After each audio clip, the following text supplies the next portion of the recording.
Almighty God, your Son, our Savior, fasted 40 days and 40 nights. Give us discipline of life and thought. Amen. We're with Bishop Gilbert, Burnet, Volume 1, page 50.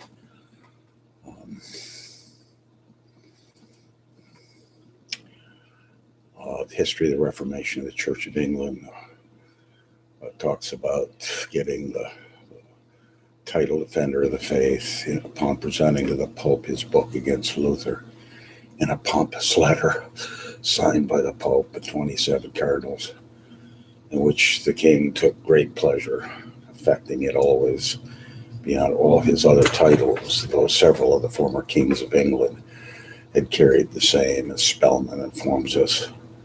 So easy a thing it was for popes to oblige princes in those days. When a title arose was thought sufficient recompense for the greatest services. The Cardinal, governing all his temporal affairs as he did, it is not to be doubted, but his authority was absolute in ecclesiastical matters, which seemed naturally to lie within his province. Yet Warham, or Wareham, some say, had some opposition to him and complained to the king of his encroaching too much into his Legatine courts upon his jurisdiction. And the things being clearly made out, the king did chide the cardinal sharply for it, who afterwards always hated Warham in his heart, yet he proceeded more warily in the future. A bull for reforming the clergy, 10 June 1519. And Article 29 of his impeachment. But the cardinal drew the hatred of the clergy upon himself, chiefly by a bull which he obtained from Rome, giving him authority to visit all monasteries and all the clergy of England, and to dispense with all the laws of the church for 1 whole year after the date of the bull. The power was lodged in him by this bull was not more invidious than the words in which it was conceived were offensive, for the preamble of it was full of severe reflections against the manners and ignorance of the clergy, or said to have been delivered over to a reprobate mind. Well, this is a new angle. This, as it was a public defaming them, so howsoever it might be thought, it did not become a cardinal, whose vices were notorious and scandalous to tax others, whose faults were neither so great nor eminent as were his. I've got a footnote here. Besides the letter of Pope Leo's declaring King Henry defender of the faith, there was a more pompous one sent over by Pope Clement VII, March 5, 1523/1524, which, as is supposed, granted that title to his successors, whereas the first grant seems to have been personal. This really brings out another angle to just reflect a little bit on Defensor Fidei as in a title-mongering state. He also did affect magnificence and greatness, not only in his habit, being the first clergyman in England that wore silks, but in his family, his train, and other pieces of state equal to that of kings. The Cardinal's pride, Polydore, Vergil, page 633, the edition of Basel, 1555. And even in performing divine offices and saying Mass, he did it with the same ceremonies that the popes use, who judge themselves so nearly related to God that those humble acts of adoration, which are devotions in other persons, would abase them too much.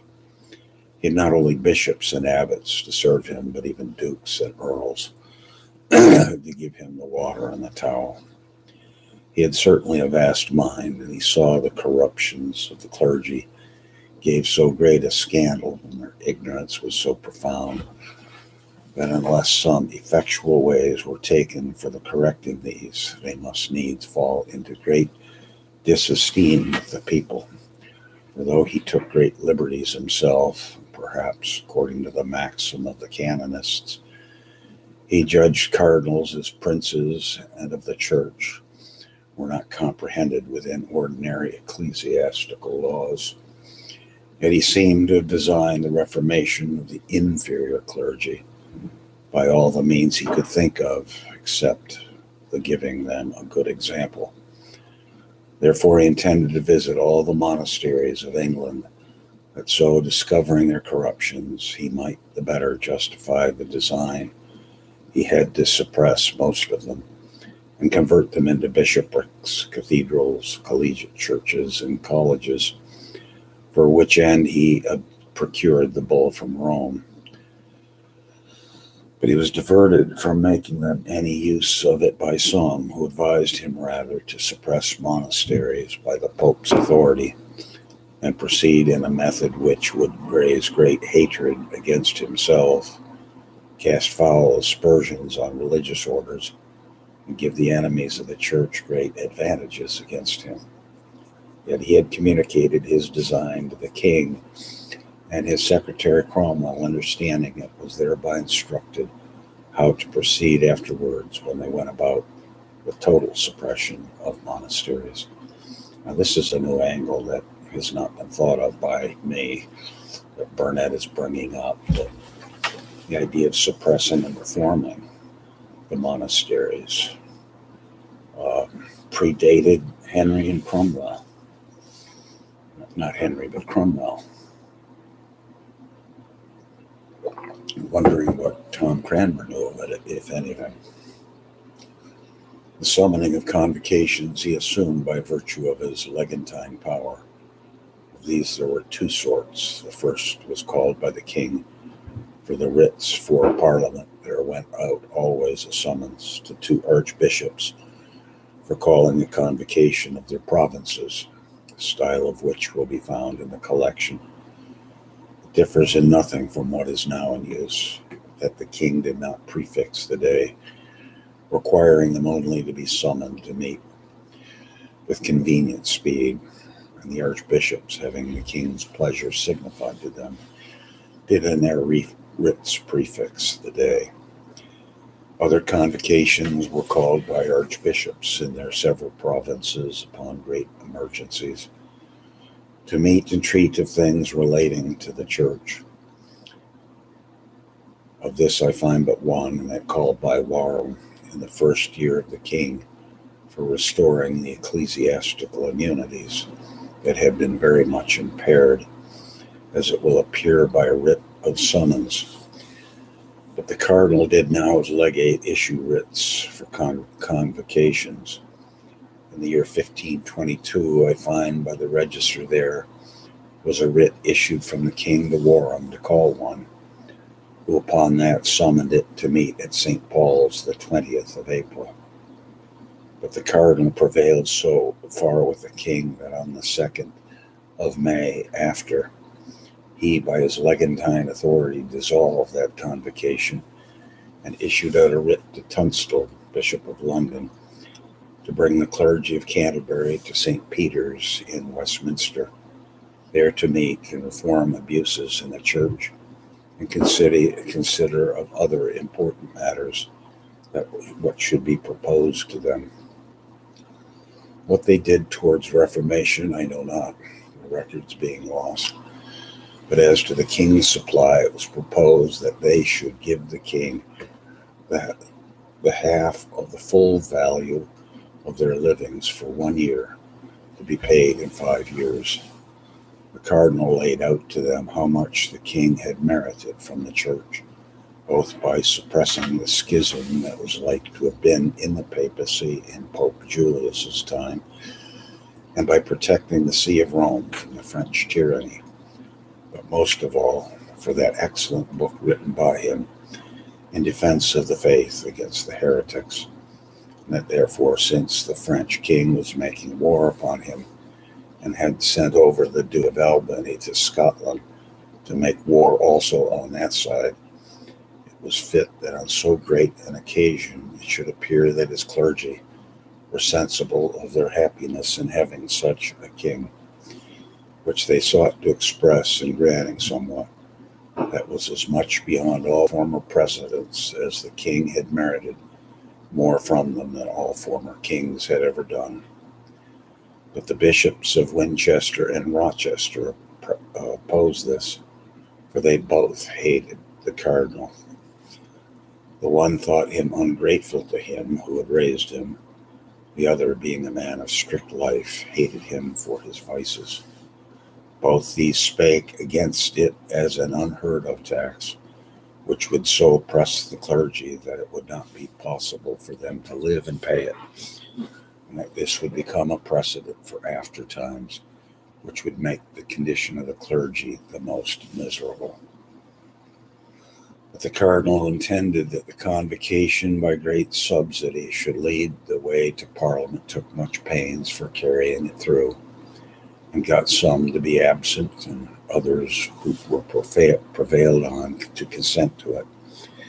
And for fear of it being made a precedent, a clause was put in the act that it should be no precedent for after times. Others laughed at this and said it would be a precedent for all that if it once passed. But in the end it was granted with a most glorious preamble, and by it all the natives of England that had any ecclesiastical benefice were to pay the full half of the true value of their livings in 5 years. And all foreigners who were beneficed in England were to pay a whole year's rent at the same time, out of which a number were accepted, the bishops of Worcester and Landulph, Polydore, Vergil, Peter the Carmelite, Erasmus of Rotterdam, Sylvester Darius, and Peter Vanes, who were only to pay as the natives did. This increased the hatred that the clergy bore the cardinal, but he despised them, and in particular was a great enemy to the monks, and looked on them as idle mouths that did neither the church nor state any service, but were through their scandalous lives a reproach to the church and a burden to the state. Therefore he resolved to suppress a great number of them and to change them to another institution. From the days of King Edgar, the state of monkery had still been growing in England, for most of the secular clergy being then married and refusing to put away their wives, whereby Dunstan, Archbishop of Canterbury, and Ethelwald, Bishop of Winchester, and Oswald, Bishop of Worcester, who were all monks, turned out of their livings. There is in the rolls and in Inspectimus of King Edgar's erecting the priory and convent of Worcester, which bears the date anno 964, St. Innocent's Day, signed by the king, the queen, 2 archbishops, 5 bishops, 6 abbots, but neither bishopric nor abbot named, 6 dukes and 5 knights, but there is no seal to it. It bears that the king, with the counsel and consent of his princes and gentry, did confirm and establish that priory, and that he erected 47 monasteries, which he intended to increase to 50, the number of Jubilee, and that the former incumbents should be forever excluded from all pretensions to their benefices, because they had rather chosen with the danger of their order and the prejudice of the ecclesiastical benefice to adhere to their wives than to serve God chastely and canonically.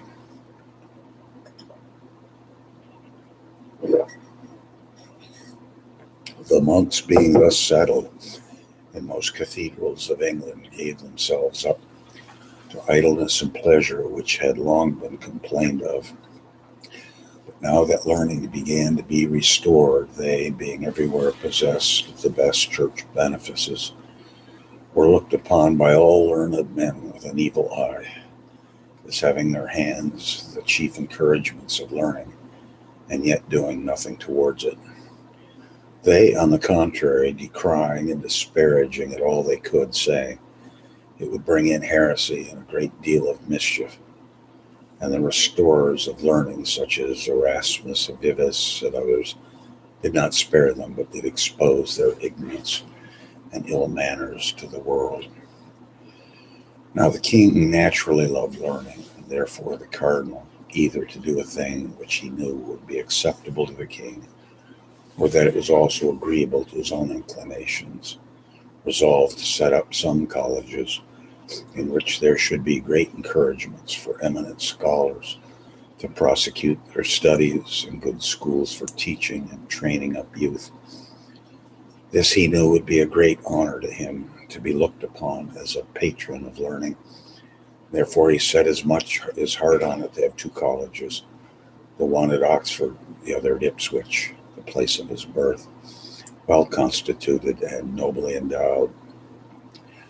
But towards this it was necessary to suppress some monasteries, which was thought every whit as justifiable and lawful as it had been many ages before, to change secular prebends into canons regular, the endowed goods being still applied to a religious use. And it was hard to say that if the Pope had the absolute power of dispensing spiritual treasure of the church. We've got a footnote here. The monks were not then settled in half the cathedrals in England. Their chief seats were in the rich abbeys that were scarce subject to the bishops.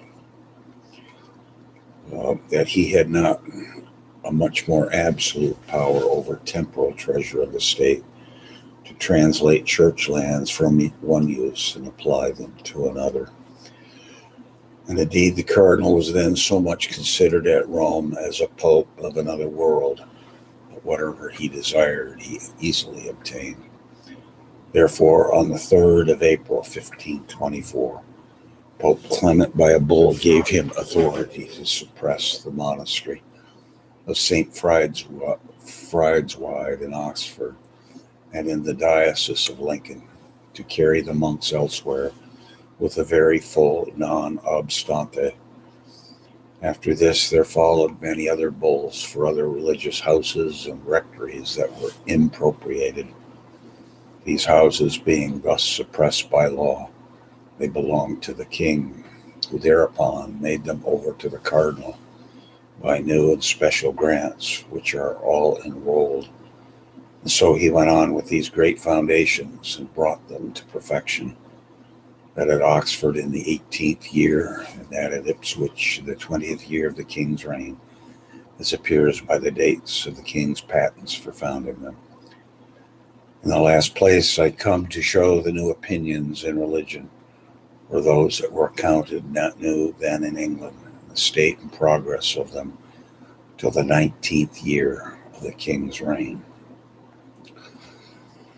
The beginning of the Reformation in England. From the days of Wycliffe, there were many that disliked most of the received doctrines in several parts of the nation. The clergy were at that time very hateful to the people, whereas the Pope did exact heavily on them, so they, being oppressed, took all means possible to make the people repay what the popes wrested from them.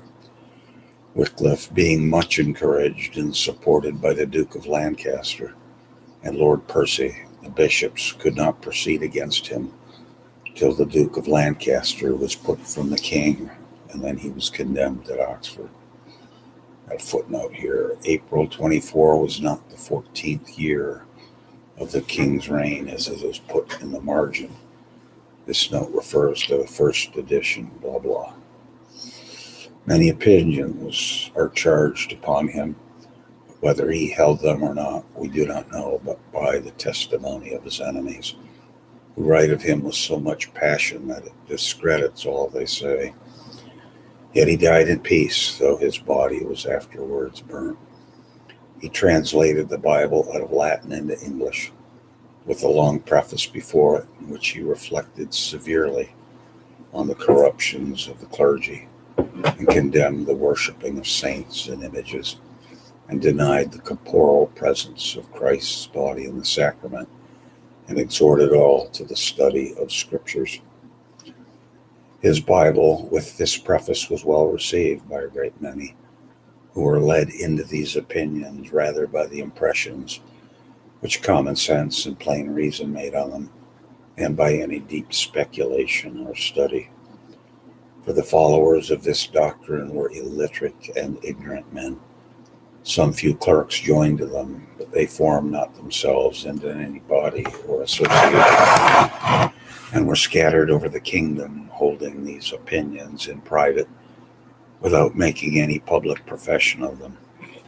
Generally, they were known by their disparaging the superstitious clergy, whose corruptions were then so notorious, and their cruelty so enraged that no wonder the people were deeply prejudiced against them, nor were the methods they used likely to prevail much upon them, being cruel and severe. I'm going to footnote in the margin the cruelties of the Church of Rome.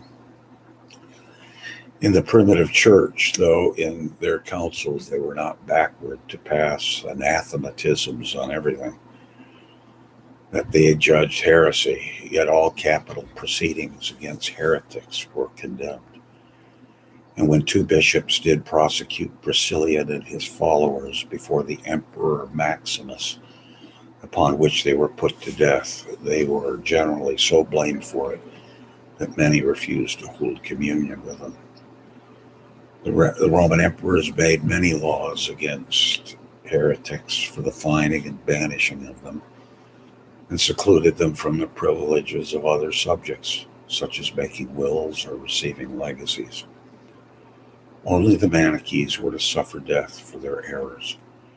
Yet the bishops in those days, particularly in Africa, doubted much whether upon the insolency of heretics or schismatics they might desire the emperor to execute those laws for fining, banishing, and other restraints.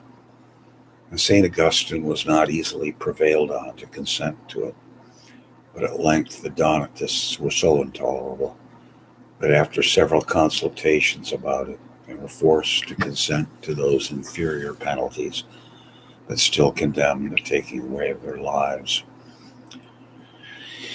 And even in the execution of the imperial laws and those inferior punishments, they were always interposing to moderate the severity of the prefects and governors.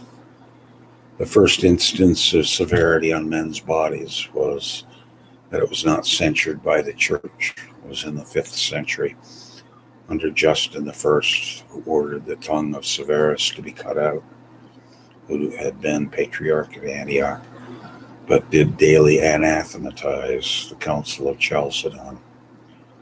In the 8th century, Justinian II, called Rhino Montanus for his abrupt cropped nose, burned all Manichees in Armenia. And in the end of the 11th century, the Bogomili were condemned to be burnt by the Patriarch and Council of Constantinople. But in the end of the 12th and the beginning of the 13th century, a company of simple and innocent persons in the southern parts of France, being disgusted with the corruptions both of the popish clergy and of the public worship, separated from their assemblies, and then Dominic and his brother preachers who came among them to convince them, finding their preaching did not prevail, betook themselves to that way that was sure to silence them. They persuaded the civil magistrates to burn all such as were judged obstinate heretics, that they might do this by a law. The 4th Council of Lateran did decree that all heretics should be delivered to the secular power to be extirpated. That's 1215.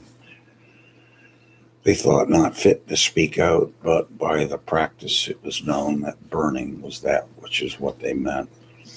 And if they did it not, they were to be excommunicated. And after that, if they still refused to do their duty, which upon the matter to be the inquisitor's hangman, they were to deny it at their utmost perils. For not only the ecclesiastical censures, but anathemas were thought too feeble a punishment for this omission. Therefore, a censure was found out as severe upon the prince as burning was to the poor heretic. He was to be deposed by the Pope, his subjects absolved from their oaths of allegiance, and his dominions to be given away to any other faithful son of the church, such as pleased the Pope best, and all this by the authority of a synod that passed for a holy council. This, as it was fatal to the counts of Toulouse, who were great princes in the south of France, and first fell under the censures, so it was terrible to all other princes, who thereupon, to save themselves, delivered up their subjects to the mercy of the ecclesiastical courts.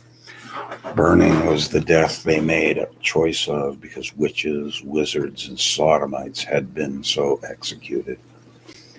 Therefore, to make heresy appear a terrible thing, this was thought the most proper punishment of it. It also had a resemblance of the everlasting burning, to which they had judged their souls as well as their bodies condemned to the fire, but with this signal difference, that they could find no effectual way to oblige God to execute their sentence, as they contrived against the civil magistrate. But however, they confidently gave out that by virtue of what promise of our Savior's, whose sins ye bind on earth, they are bound in heaven. Their decrees were ratified in heaven. And it not being easy to disprove what they said, people believed the one as they saw the other sentence executed. There was no occasion for the execution of this law in England until the days of Wycliffe, and the favor he had from some great men stopped the proceedings against him. This is under Richard II, but in the 5th year of King Richard II, a bill passed in the House of Lords and was assented to by the king and published by an Act of Parliament, though the bill was never sent to the House of Commons. By this pretended law, it appears Wycliffe's followers were then very numerous, but they had a certain habit, did preach in many places, both in churches, churchyards, and markets, without license from the ordinary, and did preach several